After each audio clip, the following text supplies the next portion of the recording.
Là-bas dans le monde, j'étais lié par le péché. Là-bas dans cette cité, j'étais lié. Bien-aimés frères et sœurs dans le Seigneur, bonjour, je suis Carlos Rekandé pour 5 minutes avec Jésus-Christ.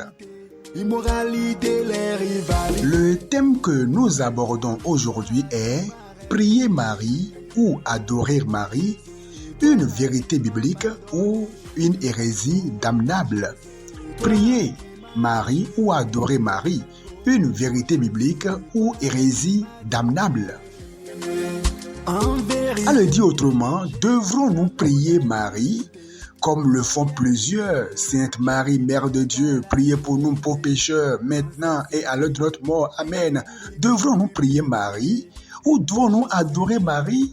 Parce que prier Marie, c'est adorer Marie. Devons-nous prier Marie ou adorer Marie? Que dit la Bible? Est-ce une vérité de la parole de Dieu ou est-ce une erreur damnable dans laquelle plusieurs sont? Comprenez que vous ne vivrez qu'une seule fois et lorsque l'on est conscient qu'on ne vivra qu'une seule fois, il faut refuser l'hérésie, il faut refuser les erreurs, il faut aller à la quête impartiale de la vérité.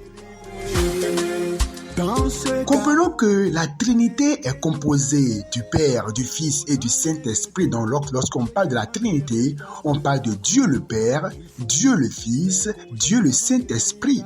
On ne parlera pas ou on ne parle pas de Dieu Marie. On ne parle pas de Dieu Marie. Alors que nous savons que notre adoration est adressée vers Dieu.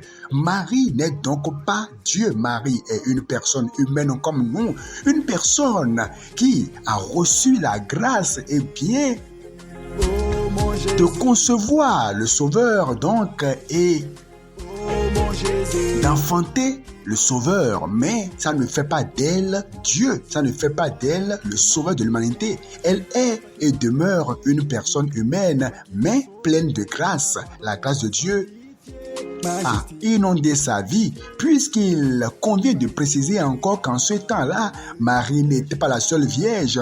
En ce temps-là, presque toutes les filles étaient vierges, parce que si tu n'es pas vierge, tu ne peux pas te marier. Donc, Marie était une vierge parmi tant d'autres, mais la grâce de Dieu l'a localisée. Mais ça ne fait pas d'elle, une personne qu'on doit prier ou qu'on doit adorer de quelque manière. Lorsque vous le faites, vous êtes en erreur. Adresser une prière à Marie, c'est-à-dire, il y en a qui mettent peut-être des statues et qui adorent Marie, et puis, lorsque la parole de Dieu refuse cela, plusieurs se cramponnent sur l'amour pour leur religion. Or, Jésus-Christ n'a pas apporté une religion. Jésus-Christ a dit qu'il est le chemin, la vérité et la vie. Donc, défendre sa religion au détriment de la vérité biblique, c'est une hérésie damnable. Nous n'adorons pas une personne humaine, on n'adore pas aussi un mort. On n'adresse pas une prière à un mort. Le chrétien n'adresse pas une prière à un mort ou bien à quelqu'un qui est mort dans la sainteté.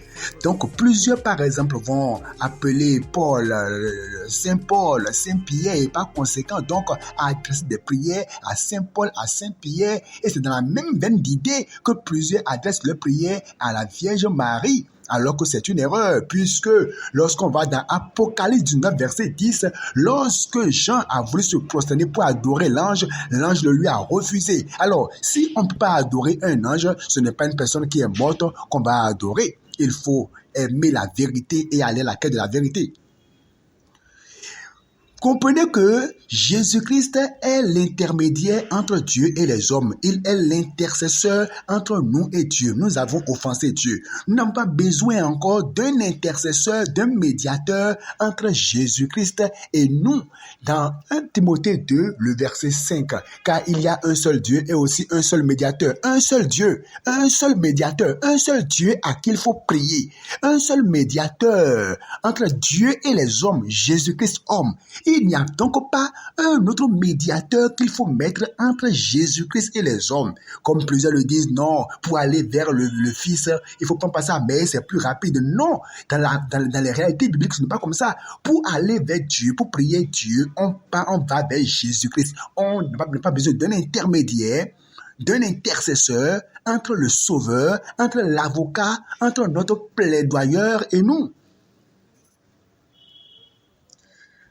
Marie est morte et attend la résurrection des morts. Et donc, il n'y a aucun verset dans les Écritures qui dit que Marie est déjà morte et qu'elle est enlevée au ciel et qu'elle est assise à la droite de Jésus-Christ. Non, elle attend aussi l'enlèvement des saints pour rejoindre la gloire au ciel.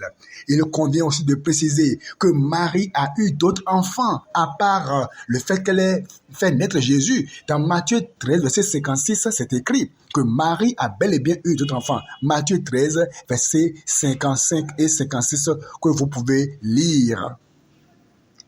Il y en a qui disent, avant que Jésus ne meure, il a dit, femme, voici ton fils, voici ta mère, pour dire que Jésus-Christ a confié l'Église à la femme. Or non, ce n'est pas ça du tout. Lisez bien les Écritures et aimez la vérité, car l'Église a été confiée à Jésus-Christ. Il est le sauveur de l'humanité, le chemin, la vérité et la vie. Que le Seigneur vous bénisse. Amen.